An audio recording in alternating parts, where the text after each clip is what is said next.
it gets you burping a lot. Like as soon as it gets down, everything, all of a sudden, everything you snapping, you know, it gets you fired up. But you keep burping. When you're burping, all that flame, you get that flame action that keeps coming up, and then you get all that flavor, you know, that floral flavor from the habanero. It's brand new all over again.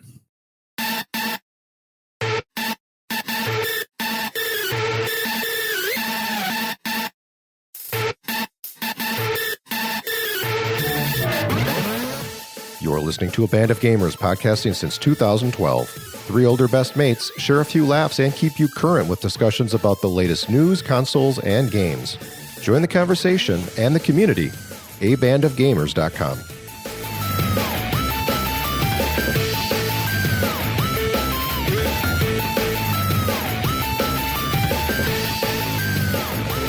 Hey, welcome back. APOG. What's going on?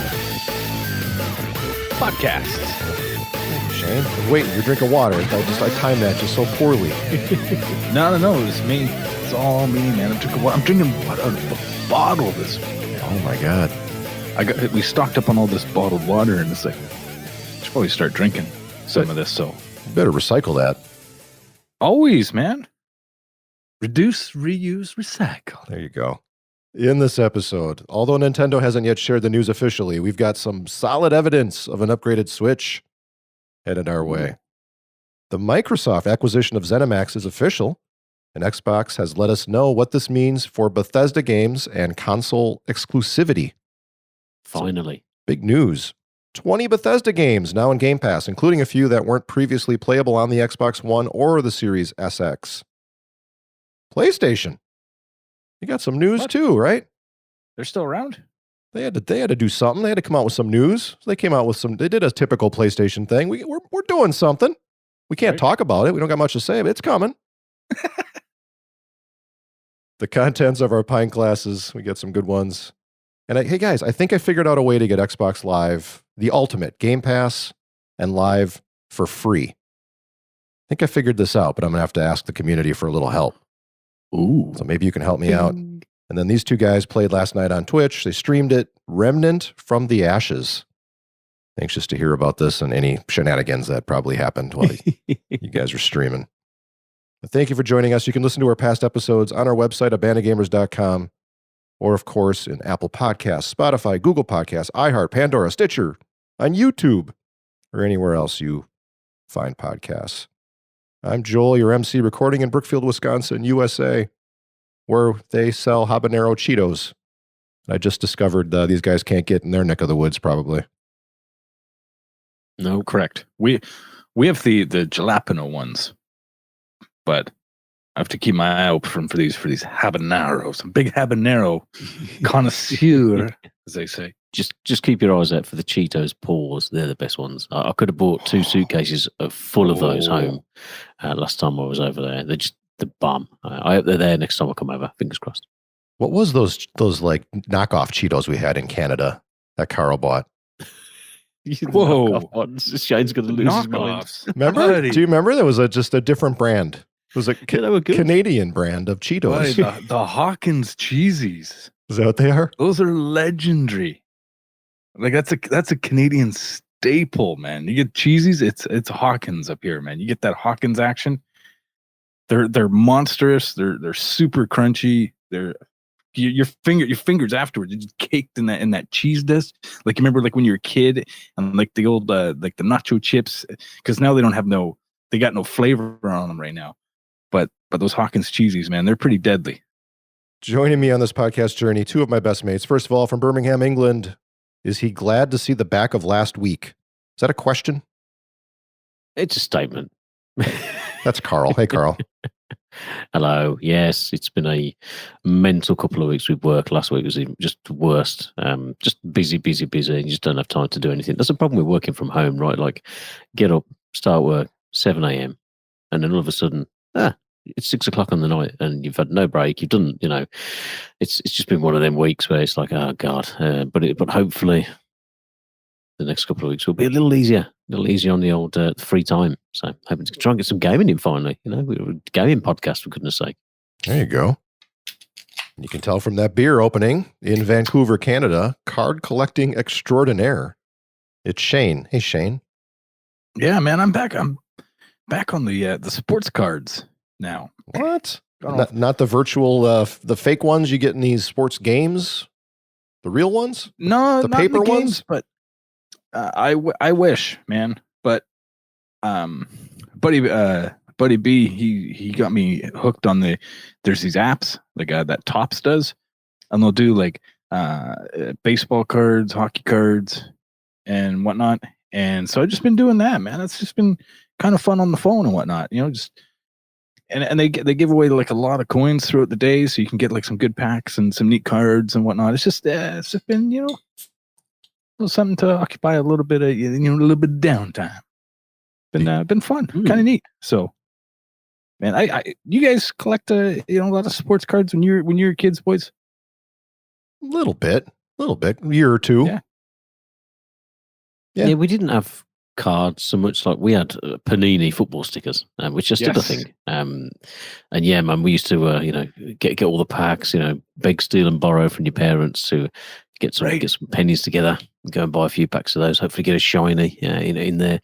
And we used to have. They used to just be around the World Cup, so we used to have World Cup sticker albums. I think my first one was Mexico it was '84. And I just remember getting those stickers and being so excited, and they looked so good. And then they started doing it for the regular football seasons and stuff like that. But yeah, completed. If you've got a completed Panini sticker book for any season or tournament, they're actually worth some cash. Nice. Some of these, because they only run for a certain amount of time, don't they? And then you have to order them from the publisher. Like I'll spend 50 quid for one of these stickers. Yeah, why not? Right. And then you'd get those doubles, those duplicates. And when you had doubles, you'd go and you'd pinch a couple clothes pegs from your mouths or whatnot, and then clip them to the back spokes of your bicycle, so you'd have like an instant motorcycle. Oh man, those were the days. Bring those days back, just for a week or something. When Karl shaves his beard and his mustache and cuts his hair short, he does that, I think. Yeah, I think still puts the cards in his spokes. I look so young when I do that. But that's a long-term plan, right? Like, when I'm 60 or 70 and I'll be like, oh yeah, shave it all off and I'll look like I get another crack at life. Why not? That's a good plan. Yeah. Karl was born with a beard, man. They just pulled him out by that beard. All right, man. Well, let's get into it. I wanted to talk more about cards. Okay, let me do it. Did you guys in Canada and England there, in Milwaukee, the Milwaukee Police Department always carried, this is when I was a kid, so a long time ago, they always carried Brewers cards. You could, if you saw a police officer just anywhere in the city, you could walk up and beg them for Milwaukee Brewers baseball cards. And they always obliged and they gave you one. And you could collect like Milwaukee Police sets of Milwaukee Brewers cards. Kind of cool. Like their own sets. Yeah. You guys have anything like that? I wish. I wonder if they still do that. The next cop I see, I'm going to go ask him if he's got any Milwaukee Brewers cards. I don't get pulled over anymore, but if I ever get pulled over, I should use that. Like, hey, totally. That is actually really cool. Just wanted to ask if you had any Paul Molitors. Ooh, that's why I was speeding. Yeah, no, nothing like that over here. I wouldn't imagine going to the police and asking them for anything like that. You probably get a bit of a slap, a cuff around the head or something, depending on the time of the day. But it's a neat way to, kind of build a little bit of connection, with, as a kid and whatnot, with community spirit and whatnot. Yeah, exactly. Right. That's kind of cool. I like that. Yeah. Forgot all about that until you brought up collecting cards. Thanks for the little trip down memory lane there, Shane. Right. Bloomberg reports that the new Nintendo Switch is on the way, along with a bigger Samsung OLED display. Here's a quote from the Bloomberg article. Samsung Display Company will start mass production of a 7-inch 720p resolution OLED panels as early as June, with an initial monthly target of just under 1 million units, said the people who asked not to be identified, discussing internal matters. The displays are slated for shipment to assemblers around July. Those same people said. Representatives for Nintendo and Samsung, of course, declined to comment. What Bloomberg Intelligence says, this is in that same article, the release of a more premium version of a Nintendo Switch console with an OLED display and support for 4K graphics for the holiday 2021 selling season could drive the company's blah, blah, blah, blah, blah, blah, blah. Yeah, financial stuff. But here we have some actual evidence, some production information about an OLED screen. And I don't know about the 4K graphics. I suppose that would be in the little unit that connects to the TV there.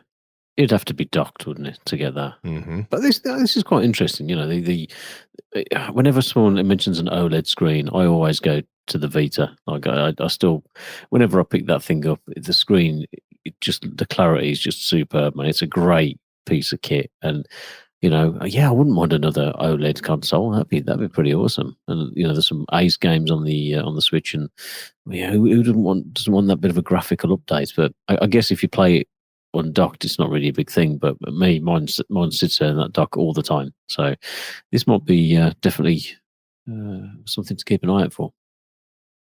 Maybe a little bit more horsepower in there too. I mean, I suppose you need more horsepower to power up a 4K screen. Yeah, for sure. On the TV. But if you're going to release a new Switch, give us some more computer power in there as well. Make it like a Switch 0.5 or something. Not just a screen and a 4K. Yeah. Get some more guts in there. I mean, I don't really think there's anything I've played on it that's chugged along. I haven't really played anything on the Switch that's struggled, really. But I'm sure that will come, and it makes sense to perhaps try and drop this before the new Zelda, just in case it perhaps struggles a little bit in the old hardware. Yeah, how many years now has the Nintendo Switch been around? 3? No. More than that. No, I think it's 3 years this April. That's it? Man, it feels like forever ago. I've had one my whole life. I remember I bought the boy one for his birthday, and he's an April birthday, and they haven't been out that long, maybe a month or so. Yeah, sure enough. Maybe it's March, maybe it's 3 years now. But yeah, they haven't been out that. It can't be 4 years, can it? Surely. I just looked it up. Shane's right. 3 years. Yeah, that feels right. Well, actually, 4 years, because it's 2017 it was released. So this month it'd be 4 years. Okay, 4 years then. Wow. Talk about flying by. And still selling like crazy and still as relevant today as they were when they released it. Absolutely. It took no time at all for that to outsell the PS4, I think, in Japan. Like, it was crazy. Yeah. Like, it's the only console they play over there. It's madness. I see why Nintendo's not anxious to say anything about this. They're still selling Switches. It's the pandemic. They've been flying off of shelves. No reason to bring this out. Wait until things start to die down a little bit, then announce this. Or just, I guess, keep the momentum flowing. So before it dies down, keep that ball of money rolling down the hill, gathering more dollar bills. Right. You think they'll have any great way to for going forward? Soup it up.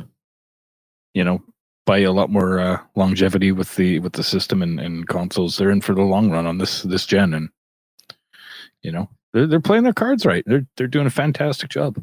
4 years in, unbelievable. Who would have thought? I love they're doing their own thing too. I mean, I love that each of these companies is starting to do their own thing. Here. Nintendo especially. Well, it's official. The SEC and the EU Commission approves the Microsoft acquisition of Zenimax. And that, of course, is the owner of Bethesda Studios, Bethesda Games. And then we got an update from Phil Spencer a day or two after it was official. They had, and I'll put a link in our show notes, they had a Bethesda Joins XBOX Roundtable.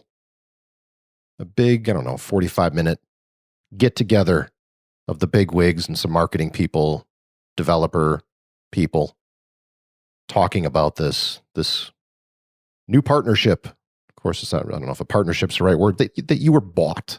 You were purchased. But of course, they frame it like, we've been best friends for years. Now we get to hang out. We get more sleepovers now. This is great. Yeah.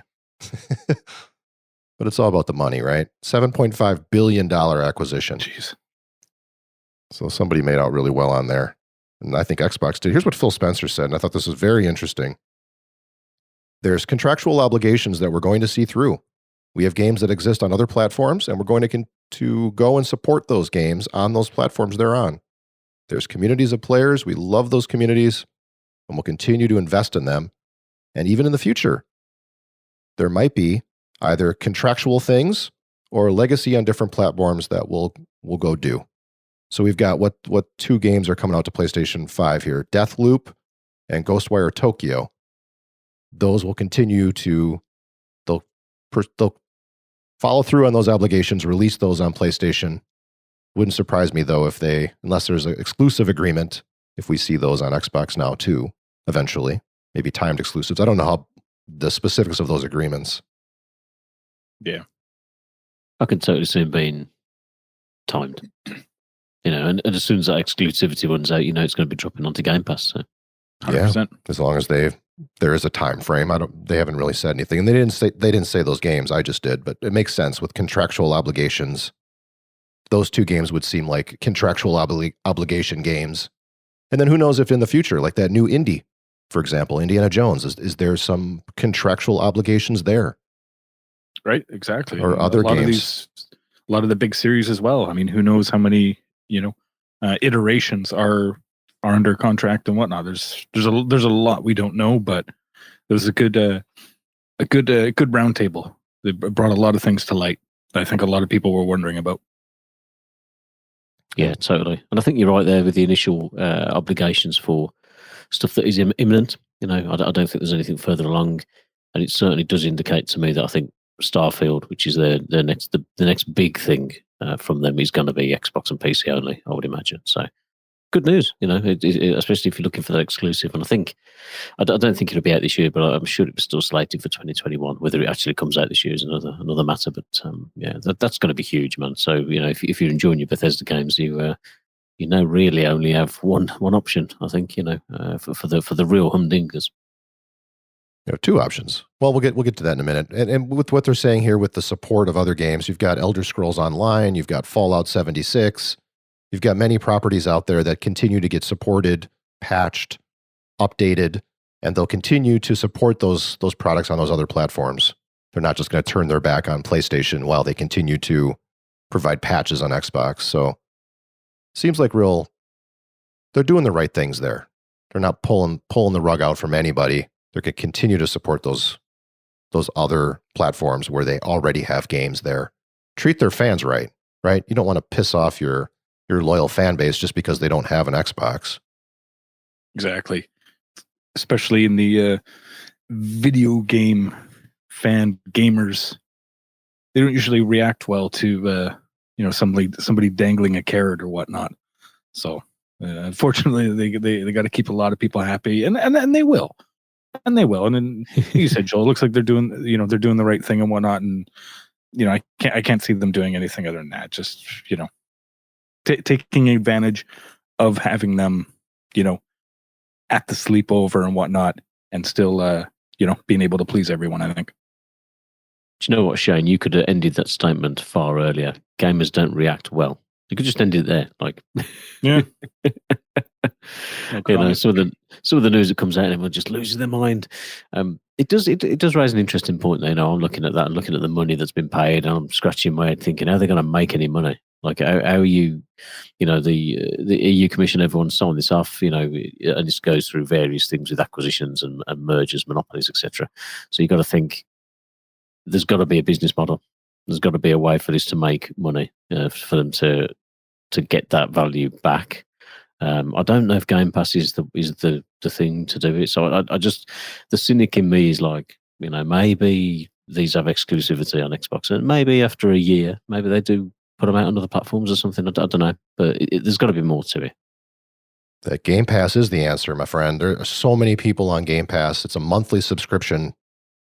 I think the money is there, and looks like I just looked it up, 18 million subscribers currently to Xbox Game Pass, and this could bring more people into that ecosystem. Let's read the rest of this quote. There's more here, and I think it ties into what we're talking about. This again from Phil Spencer, head of Xbox.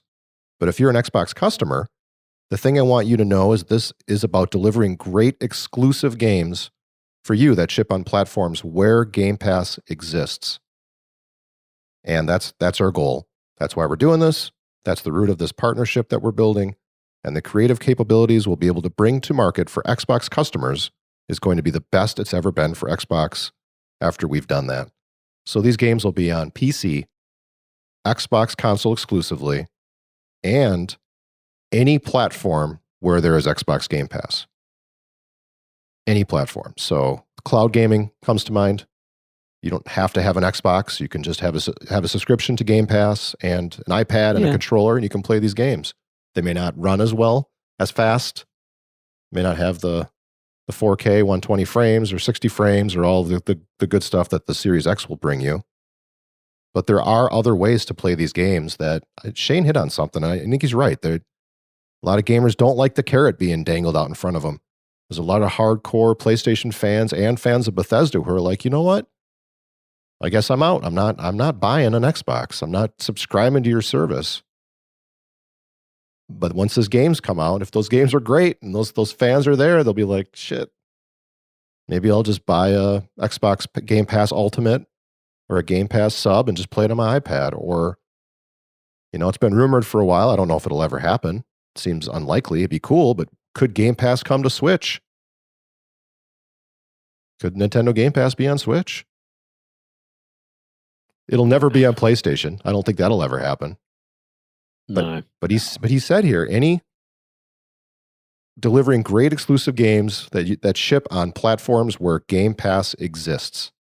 He didn't say only on Xbox. He said where Game Pass exists. Totally left it open-ended. Mm-hmm.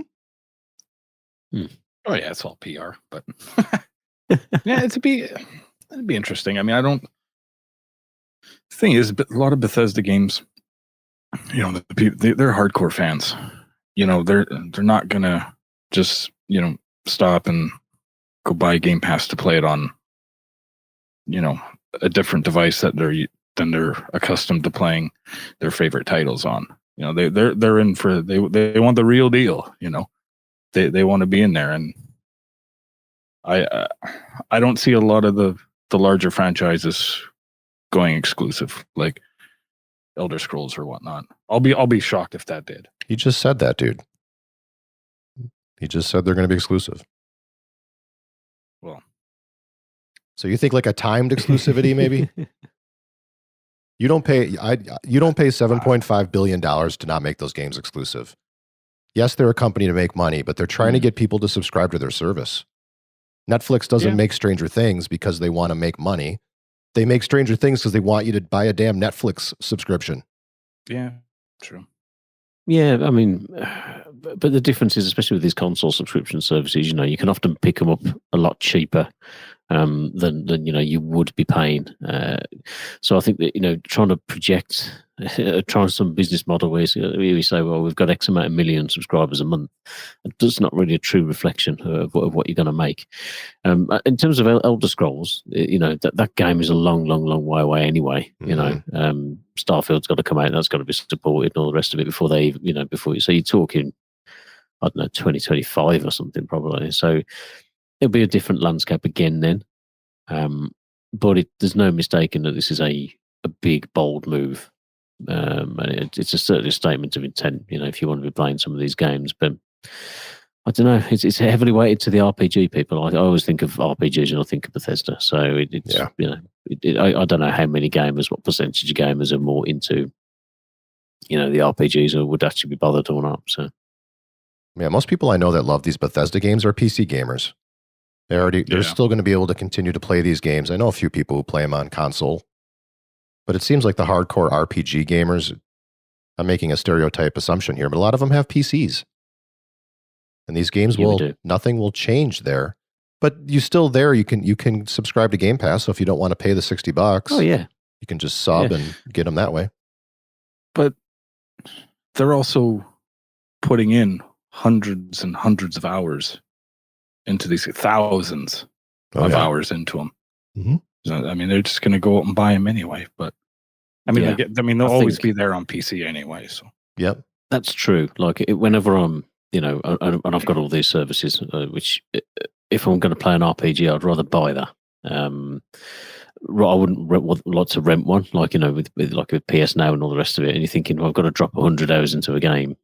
What if it comes off the service, or what if your subscription lapses and things? It's just cheaper to buy the game or wait for it to come on sale. But yeah, it'd be interesting to see how many people actually play RPGs on Game Pass as opposed to the quick, easy access titles, like just jumping into Forza, jumping into some multiplayer and stuff like that. But saying that, there's a couple of RPG gems on there that are piquing my interest.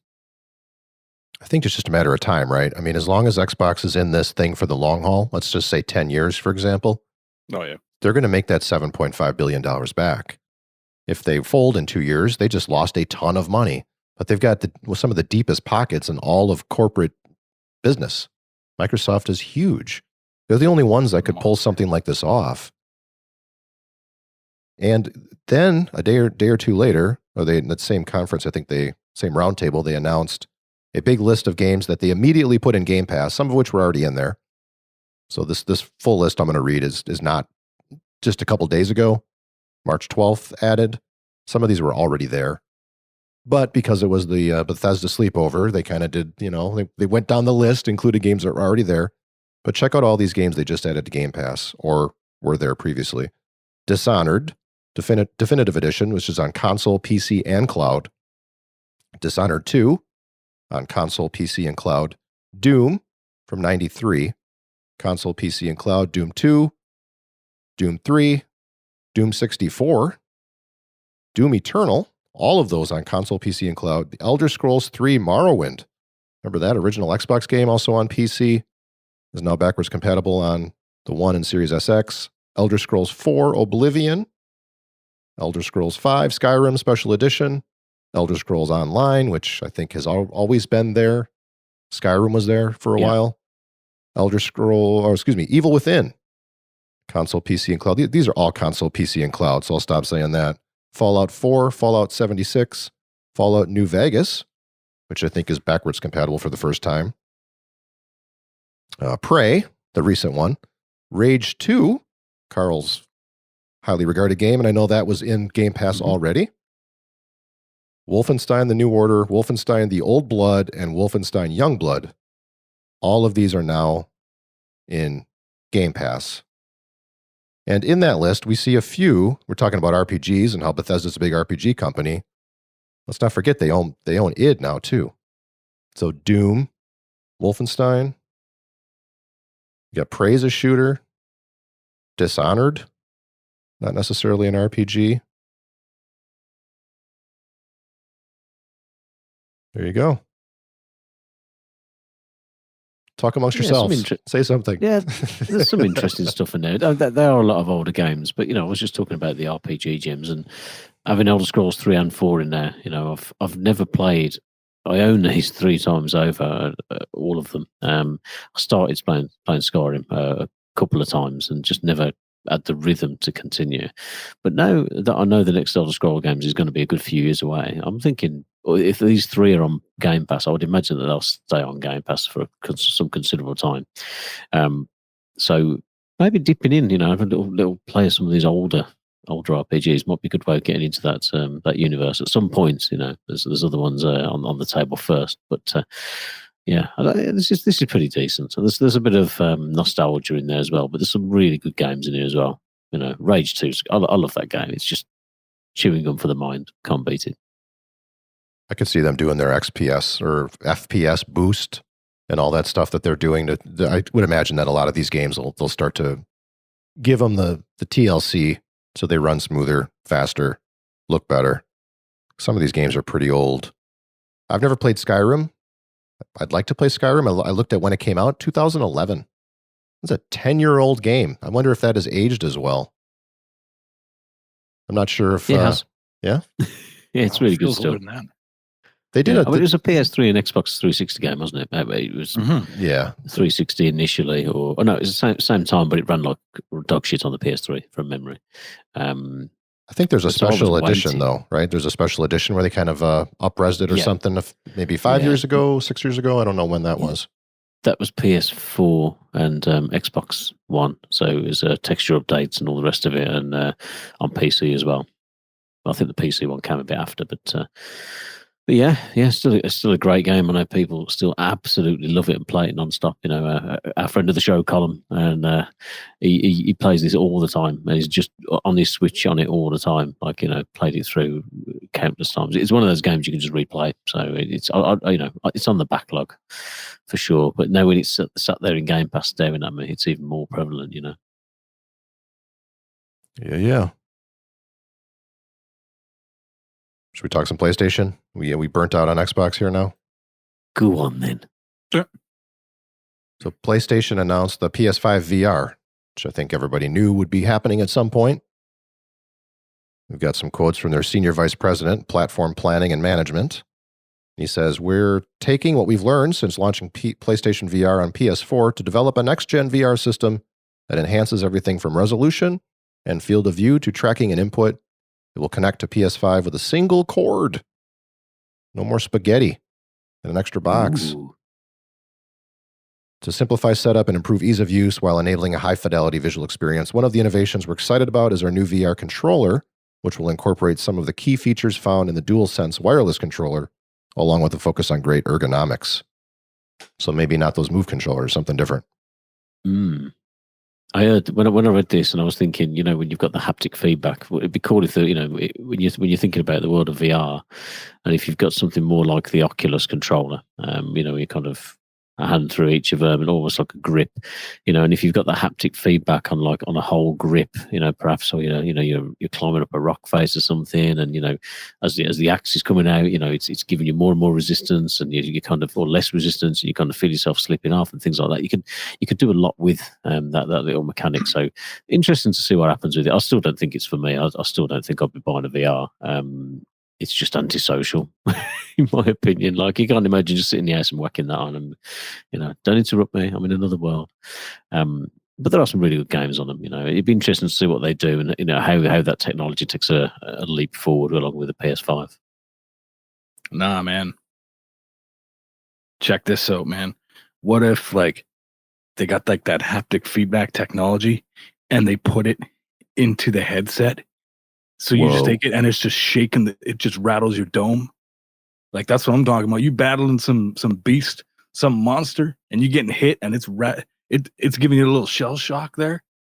I'm telling you. Now they're gonna go and do it, and I ain't gonna get no spiff on this, even though. Oh well. Yeah, there's no way that's. How wild would that be? That'd be pretty wild. Like the Sony Pulse headset, right? Didn't they have like a headset on the PlayStation that did that? They had like a rumble to it to enhance like bass frequencies. Oh yeah. That's not haptic feedback, but they have done that before. Something with head rumble. So what you're saying, Shane, is you need a new Fight Night game in VR. Ooh, let's go. Let's stream it, buddy. For all the marbles. You want to roam with the Chrome? You wouldn't have any marbles left after playing a few games of that. Oh, but really? That's so, huh? Just saying. All right. You want to hold the gold? You want to feel the steel? Let's go, buddy. Well, I think this is good news for people that like VR. The PlayStation VR has always been a more affordable VR option compared to what's out there on PCs, which can be very pricey. And the fact that you can just plug it into a console, I think that for a lot of people is a little easier point of entry than having a fancy ass expensive PC and all of the VR stuff, and they can really pile up. And it's good to see them kind of, you know, doubling down on the technology and continuing it forward, and not just, you know, abandoning it after a generation. And you know, it's kind of tied to the PS4 and whatnot. But it's good to see them, you know, giving it some new life. You know, there's probably a lot of things, a lot of you know, genres of VR experience that they haven't tapped into yet. So it could be really exciting what they do. Yeah, I think especially if they improve the visual fidelity, because I've always got like a little bit of motion sickness in some of those games, and I think it has something to do with the fidelity. But if they can continue to push the technology forward and having the haptic feedback, I think it could be really cool. PlayStation VR for me on the 4, and I did pick it up at some point. It was just a novelty. You know, it was great when I had people over, my parents or friends, and everyone tried it on, played the shark scene once, and you know, like, oh, cool. Yeah. And then you just put it away and never play it again. I get a little bit of motion sickness in that technology. I really like that Batman game with the kind of more of a mystery. You're just snooping around. It's slow moving. It was fun. But even after like an hour of that, even very slow, methodical movements, I would start to feel like clammy and dizzy. Just it wasn't for me. And I know you can overcome that. But the more I think they can increase the technology, the better, the more people like me won't suffer from feeling clammy playing a video game. Maybe. Yeah. Probably. Maybe we need a new Rock Band VR game where it's like it's all real footage, and then you can plug your real instruments in. No plastic stuff. Put the headset on, real instruments in there, and you've got like, well, for me, like the drummer's view out to the crowd, and you're just playing the set. Like that'd be awesome. Just looking around with a headset. That's what needs to happen. Nice. Hello, Cleveland. Hello, Cleveland Ballroom. Thank you for coming. Boo. Yeah, I'd know it was you. There'd only be one person there. Yeah, you're off the stage. Oh, wow. I was thinking about this Xbox thing and how, you know, there's some negatives there. If you're a PlayStation and a Bethesda fan, you can't play these games unless you got a PC or unless you get an Xbox or Game Pass. That's not necessarily a great thing for those people. But think about the competition and how these platform makers and the big three, Nintendo, Microsoft, and Sony, each time they one up each other, the great things that comes out of that for not only the one company but for everybody else, it's just they keep pushing each other. And I love the competition. And I think this move by Microsoft will have the same profound effects on the other platforms. For example, I think Sony at some point is going to step up their game a little bit on that PlayStation Now. I think they're going to have a Game Pass equivalent. They're going to see all the money Microsoft is making, the fact that they're putting their first-party games in there, and I think it's going to push them to offer something similar. 100%. 100%. And I think the PlayStation Now, they've had to do the way they've done when they bought that. They kind of jumped the gun and purchased that streaming service long time ago, back in the PS3 days. On Live or something was it called? Yeah. And they, there was buzz and they jumped the gun on that, and they've kind of had to stick with doing that with the amount that they paid for it to see that through. But yeah, I think you're spot on. They're going to have to. So there will be some sort of adjustment coming to it, and it'll probably somewhat mirror what they're doing with Game Pass. The only thing for me with Now, like, doesn't it make more money than any of the other subscription programs? So although I'm not sure. Yeah, I'm pretty sure. I can't remember where it was now, but I'm sure that PS Now was one of the main drivers for Sony's growth in terms of their financial performance. Purely because if you look at it, most of those games are a lot of them are first party games. Just because of obviously we know that they've got a great catalogue of first party games in their own studios, and I'm sure they make billions a year out of Now. Not big billions, but a couple, $1 or $2 billion a year in dollars out of PlayStation Now, I'm sure. So I don't know how much of a driver it is for them to say, well, we've got to merge that with PlayStation Plus.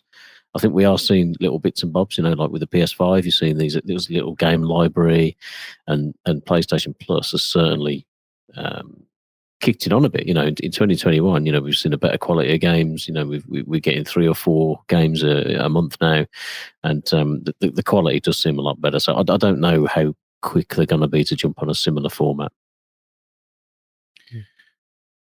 And it's PlayStation Now is also a way for them to preserve their PS3 library, and the debacle of creating games on the PS3 is going to, I guess, haunt is the wrong word, but for lack of a better term, it'll haunt them for quite some time going forward, with how important backwards compatibility has become, and how it's it's a part of console generations now. and so they're going to have to preserve those one way or another, and this is the way they're going to have to do it. I mean, they're not so interesting.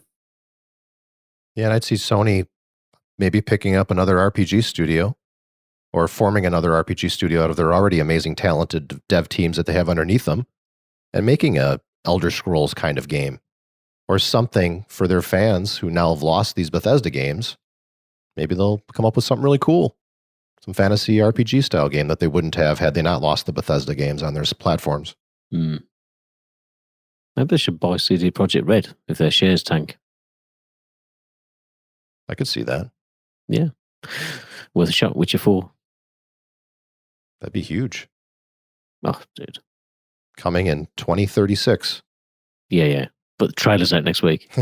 Right. One more thing on the PlayStation 5 VR. They said development is still underway and it won't be released in 2021. So it's still a ways off, but they did at least announce that it's coming. And I think everybody sort of figured that was going to happen, especially when they put out the PlayStation 5 and they didn't really have, you had to buy like an extra little add-on piece to play PlayStation VR on the PlayStation 5, right? Right when they did that, I'm like, okay, so there's something else coming. Otherwise, they would have made it wired. People didn't have to buy it. You registered your serial number off of your unit. There's a serial number on the back of the unit and whatnot, and when you registered that with them, they would send you the adapter so it would run on the PS5. Got it. Okay. Ish. Good chat, guys. Lots going on in the video game industry. I've never seen anything like this big happen for quite some time. This mammoth deal here. Kind of came out of nowhere too, man. Like this, it's been a little quiet in the gaming front for a little bit here, and then all of a sudden, bam, bam, we're starting to get just in time for a new episode of the Band of Gamers podcast. Yeah, we thought we weren't going to have any news. We were getting worried. All of a sudden, I was worried.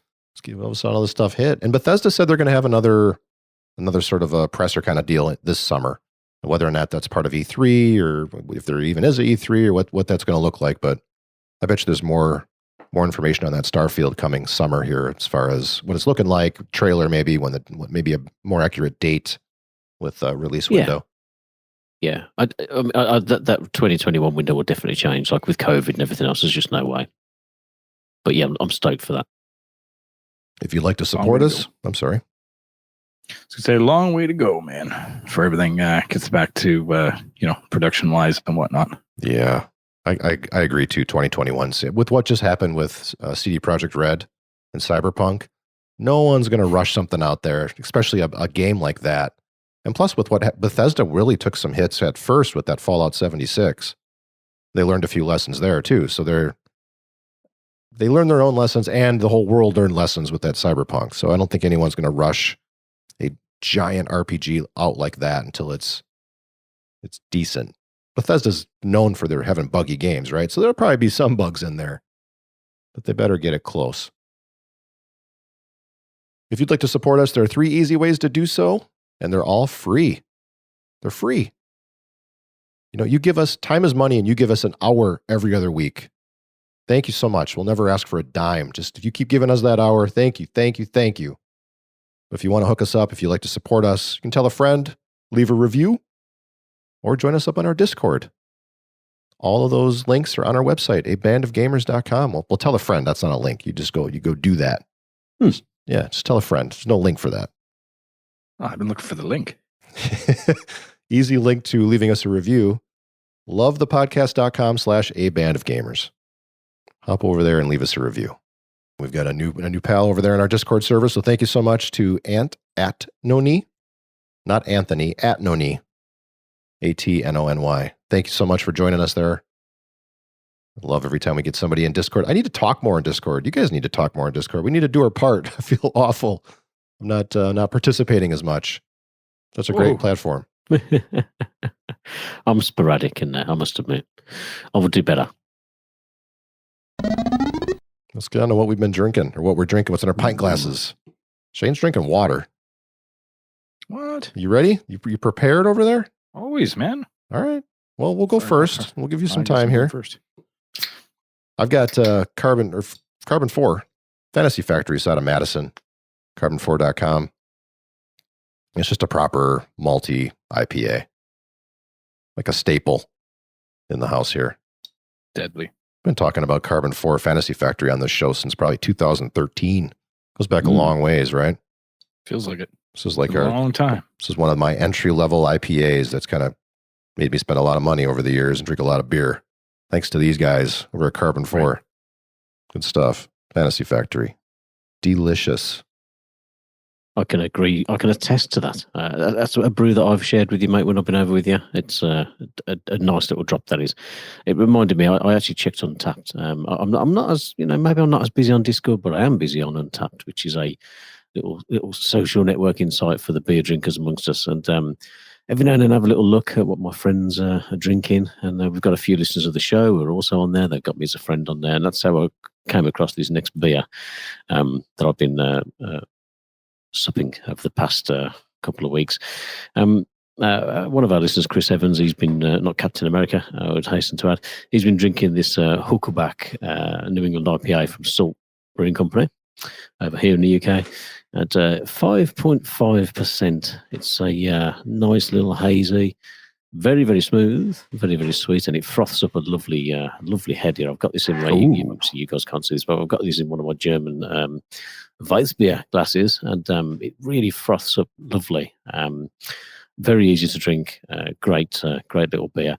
And if you're on Untapped, have a little look for me. Search for this host, and you will, you can jump in my friends list on there and see what I've been drinking. I can see what you've been drinking. If you want to recommend something, it's really helpful. I'm about, I think I'm not far off 1,000 beers checked in on Untapped now, and that's an achievement in my book. Yeah, 1,000 tasty brews, but actually that's not true. Probably 900 tasty ones and about 40 odd, which are not good. That's not a bad odds, right? No. Yeah, but this is decent. Huckaback New England IPA, Salt Brewery. Check it out. It's in the supermarket. It's cheap, man. It's like £2 or $2.50 a can as well. Ooh, looks delicious. I went with a stout this week. I went with the Irish Cream Imperial Stout. Imperial. From Old Yale Brewing. The pride of beautiful Chilliwack, BC. Yes, the town is called Chilliwack. Beautiful British Columbia, Canada. 8%, so it's good middleweight. Yeah. That's a proper middleweight. Super middleweight? Or just middleweight? I'd say middleweight. Like 9, you get 9 would be like a super middleweight, and then the 10, anything heavyweight. 10 and up's a heavyweight. Yeah, rest in peace. Rest in peace, marvelous Marvin Hagler. Hey, proper middleweight right there. Legend, absolute legend. This fight with the Motor City Cobra Hitman Hearns, probably one of the greatest 3 rounds of boxing. If you're a fan of boxing, you've probably seen the fight. If you have not, definitely it is. Unbelievable and unbelievably violent. Incredible. Marvelous Marvin was, one of the toughest. Favorite boxer growing up, easily.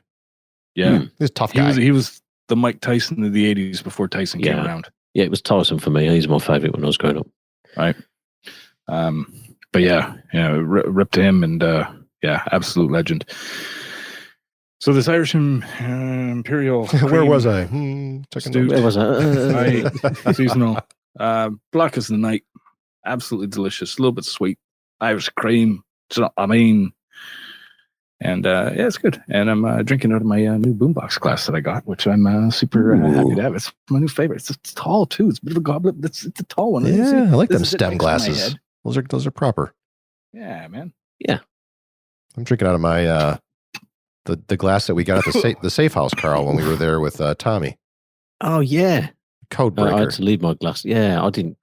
Yeah, thank you. Did I take? Yeah, was that mine? I can't remember. Yeah, I got a couple of these. So I think you left them. You didn't pack them because you had too many Cheetos in your bag. You couldn't fit. Too many Cheetos, and I think I was taking a glass back as well for something else from memory. But yeah, Shane just got a bit of a kick for that Imperial. Dude, I just got an uppercut, man. This thing just went straight up the middle. Bam! Hits above its weight. Oh. It smells good. It's a good smelling beer, I can tell you that. I got it all up in the strolls, so. I'll tell you what, I do feel like we've now a line has been drawn in the like when we create this spreadsheet with the different divisions on it. I think heavyweight is cut off at 10%, and I think that's fair, man. I think that's right. So we now just need to figure out what comes below. So heavyweight's 10%. So like a triple IPA at 9.5. That's not a heavyweight. That was a super middleweight. All right, yeah, get that spreadsheet going. Let's go, boys. Put down the Untapped, Karl. Let's start a spreadsheet. Fire it up. Just why not? Why not? Well, cheers, guys. Raise them glasses. Thank you for listening. We appreciate you. Thank you for the hour every other week. Do the best. Cheers. Clink. And cheers to Marvin Hagler. Rest in peace. Cheers. When I was smart enough to bring my 6-pack, a box, into my room here for recording, and as Karl was explaining his beer, I was clumsily trying to open this box. Not a very smart plan, so sorry for all the noise I was making there that you probably heard in the podcast of me flapping over at some cardboard box over here. Trying to get my second beer because I needed it. I think I brought back that habanero I ate last night back to life. I wasn't expecting that. A little snake bite there. The pepper that keeps on giving. Oh, does it ever, man. Love them, but, not for the faint of heart some days. Let's get to that game you guys were playing on your Twitch. But before we do that, just real quick, Microsoft Rewards. It's been there. I was aware of it. I think at first it was like a thing on Bing, the search engine, where you'd sign up and you'd just use their search engine and get points. Yeah. And that didn't really appeal to me. But I heard from Karl. I think Karl told me that one of our listeners or one of our community pays for their Xbox Live or their Game Pass just through these rewards. And Yep. You can totally do it. Well, I'm gonna give this a shot, man. So every time I fire up the Xbox, you get a little pop-up, almost like an achievement pop-up that says you've played today and you get some points. And then if you get certain achievements, you get points. If you watch a movie, you get points. There's like some Game Pass quests. So sometimes I'll play a game and it just so happens that's a Game Pass quest, and then there's like weekly points. Anyhow, I'm getting all these points, and it's like, who cares? Points. What am I going to do with these? I'm not going to do anything with them. But I realize now I can cash them in for a month of Game Pass Ultimate, which is normally $15 a month. Just comes out of my checking, just like Netflix or Hulu or whatever. I just budget for it. It comes right out. But just a little bit of effort, I can cash in my Microsoft Rewards points. I get a code. I got to then take that code to their website, punch it in, and they get a month of Xbox Game Pass Ultimate with these rewards. So I think and this is where I want your help. If you do this, give us, hit us up on Twitter, @AbandonedGamers, send us an email, abogpod@gmail. What do I got to do? How can I keep my Xbox Game Pass Ultimate for free just using these rewards? Because it seems like a legit thing as long as I fire up my Xbox often enough, and for me that's a challenge. But that's worth it. Fire it up once a day or something, get some achievements, and I can just save up some points, and every month it'll cover that $15. Pretty awesome, man. Right. Yeah, man. I love this. I wish it was on PC Game Pass as well. It's sadly not. It's only for console players. You can get some like with the Bing search engine, and there's daily quests on there. You take a few quizzes, you can get points that way. But the actual quest rewards for playing games, which I think is genius. Like, it's a brilliant way. They've got Game Pass there, and they're like, play this game. Get do the first level, get some points. It's a brilliant way of getting people to engage in games that they might not have played otherwise. Broaden your horizons. You might stumble across a game you really enjoy. I think it's such a good idea. But sadly, it's only for Game Pass Ultimate. Like, if you're a Game Pass PC, you don't get the quests, and I was so bummed about that. But if you use the app as well, Joel, the Game Pass app on your phone, you can keep track of your quests on there, and I think you used to be able to hand them in on there as well. Just when you completed one, just click the button and all the rest of it. But yeah, man, I'd be really interested to hear what people have got to say about, does it work? Can people do it every month? I know that a lot of people buy the Game Pass and stack it, for a year in advance, and then every time maybe you don't do it 1 month, maybe you do it the next month, and then just add that on, and it just keeps extending your Game Pass, man. It's pretty slick. I like that. $15 a month saved just for something that's just sitting there in the system. You can also cash it in for like $10 towards a game, or you can get a gift card to Dunkin' Donuts or Taco Bell. There's all sorts of stuff you can cash in these rewards for. But really appealing to me is this. My $15 a month sub to get that for free, just for doing some things that I would normally be doing. Pretty awesome. Don't take that away from me. Now that I just finally discovered it. It's like my Best Buy, whatever, Gamers Club or whatever the hell it was. I got 20% off all new games. Loved that. Loved it. Then they discontinued it. Like, ugh. This seems pretty cool. I'd be curious to hear from you out there. If you do this, let us know. At Abandoned Gamers on Twitter, Instagram, and abogpod@gmail.com. Or just, comment on Karl's beer on the Untapped app, and he'll let us know. Yeah. All right, guys. You streamed last night. We're like a proper show now, right? We're streaming, and we got we're doing the thing the kids do. Yeah, man. How'd it go? You want to see top tier gameplay. You want to see the best gamers around. You need to tune into to me and Shane, because we don't just give you quality content and laughs, and that warm arm around the shoulder, to be like, how you doing? Come pull up a chair. We give you quality content. We played Remnant from the Ashes. We threw a tweet out there. We said, we mentioned it on the show last time around. Let us know what you want us to play. We're not just going to play FIFA. I mean, we will, but we're not just about that. So we had a recommendation. We had a few, and we kind of picked the more obscure one. A game that we weren't familiar with, and one of our listeners, Adam, for your sins, Adam, recommended this game, Remnant from the Ashes, which is kind of like Dark Souls meets Diablo meets a third-person FPS game. It's got all the joys of Dark Souls difficulty and rolling out the way, dodge timing, just unfair mechanics and stuff, and mixed with kind of like what would you say, Shane? Like a post-apocalyptic setting. These kind of things have taken over. The root has infested the world, and you kind of have to team up with your buddies and go out and deal with them. And we played a few hours of this, and it came out in 2019. It's actually free on PlayStation Plus at the moment. It's one of the free games of March, so good timing. We thought we'd jump in there. We had a giggle. I must admit, we dropped in there. We did a little questing before, and we got ourselves a good gun each, and we set out. And I don't know about you, mate, but I think it was pretty easy, right? Yeah.